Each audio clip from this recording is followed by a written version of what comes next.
Bonjour ou bonsoir, selon l'heure à laquelle vous nous regardez. Je suis votre chroniqueuse audio et animatrice de podcast à l'ODJ Média. Aujourd'hui, je vous lis fidèlement une tribune signée Adnan Benchakroun sur un projet d'envergure. Le Maroc entre dans la cour des grands de l'intelligence artificielle verte avec un data center de 500 MW. Alors que le monde entier se rue vers l'intelligence artificielle comme nouvel Eldorado économique, le Maroc s'apprête à faire une entrée remarquée dans le club très fermé des pays hôtes d'infrastructures critiques de l'IA. Le géant technologique sud-coréen Nave, en partenariat avec Nexus Core Systems et Lloyd Capital, a annoncé la création d'un méga-centre de données au Maroc, alimenté exclusivement par des énergies renouvelables. Capacité visée, 500 MW, rien de moins. Ce projet colossal, dont la première phase de 40 MW sera opérationnelle dès fin 2025, marque un tournant décisif pour le royaume.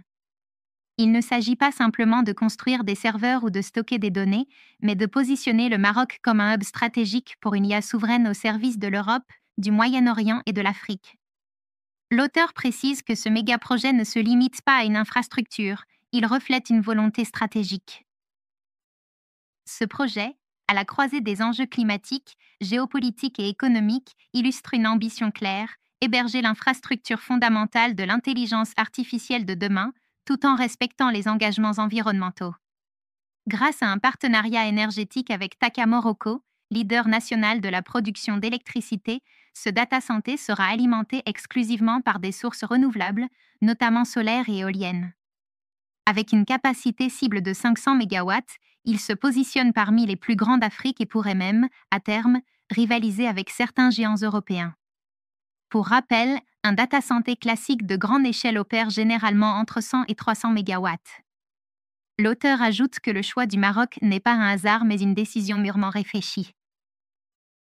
Plusieurs facteurs ont plaidé en faveur du Maroc pour accueillir ce projet stratégique. 1. Sa stabilité politique et macroéconomique, rare dans la région. 2. Sa position géographique idéale, à mi-chemin entre l'Europe, l'Afrique subsaharienne et le Moyen-Orient. 3. Son potentiel en énergie renouvelable, notamment solaire, éolien et même hydrogène vert. 4. La qualité croissante de son infrastructure numérique, avec des câbles sous-marins, des interconnexions internationales et des politiques favorables à la digitalisation. Mais surtout, le Maroc offre un modèle de partenariat public-privé agile, avec une gouvernance réceptive aux nouvelles technologies et un tissu de start-ups numériques en pleine expansion. L'auteur insiste ensuite sur la notion centrale d'une IA souveraine et régionale.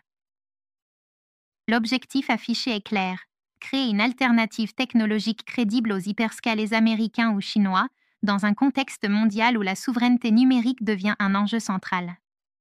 Le data center marocain de Nave et ses partenaires ne servira pas seulement à héberger des données, mais à entraîner des modèles d'intelligence artificielle, à assurer des services de calcul intensifs et à proposer une offre sécurisée et régionalement distribuée aux entreprises européennes, africaines et du Golfe. Face à une Europe soumise à des contraintes énergétiques, une Afrique en demande croissante de connectivité et un Moyen-Orient en quête de diversification post-pétrole, le Maroc peut incarner le point d'ancrage d'un nouvel équilibre numérique régional. L'auteur développe alors une vision plus globale de la transformation numérique et énergétique du royaume. Ce projet s'inscrit dans une dynamique plus large. Le royaume, déjà pionnier dans les énergies vertes avec Norwaarzazat, explore de nouvelles frontières, hydrogène vert, gigafactory de batteries, infrastructure cloud, industrie 4.0. Le data center de 500 MW pourrait n'être que le début d'un repositionnement stratégique du Maroc dans les chaînes de valeur mondiale du numérique. Il pourrait également ouvrir la voie à une alliance entre le Sud et le Nord basée sur la transition verte, où le Maroc devient fournisseur non seulement d'énergie propre, mais aussi de capacités computationnelles, à l'heure où chaque seconde de calcul devient un enjeu économique et militaire. L'auteur conclut sur la portée géopolitique de ce chantier structurant. Ce partenariat entre Nave, Nexus Core Systems, Lloyd Capital et Taka Morocco n'est pas qu'un investissement dans des serveurs. C'est une déclaration d'intention, le Maroc veut compter dans la nouvelle géopolitique de l'intelligence artificielle.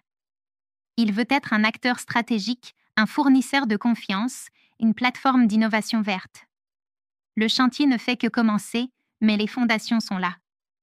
Si le Royaume parvient à relever les défis de la souveraineté des données, de la formation numérique de sa jeunesse et de l'intégration industrielle de ces technologies, il pourra demain offrir bien plus qu'un simple hébergement informatique, une vision. Merci de nous avoir suivis. Je suis votre chroniqueuse audio à l'ODJ Média et j'ai tenu à vous lire cette chronique d'Adnan Benchakroun dans le plus grand respect de ses mots et de son intention. Rendez-vous très bientôt pour une nouvelle chronique au cœur des grands enjeux technologiques, économiques et culturels de notre époque. D'ici là, restez connectés.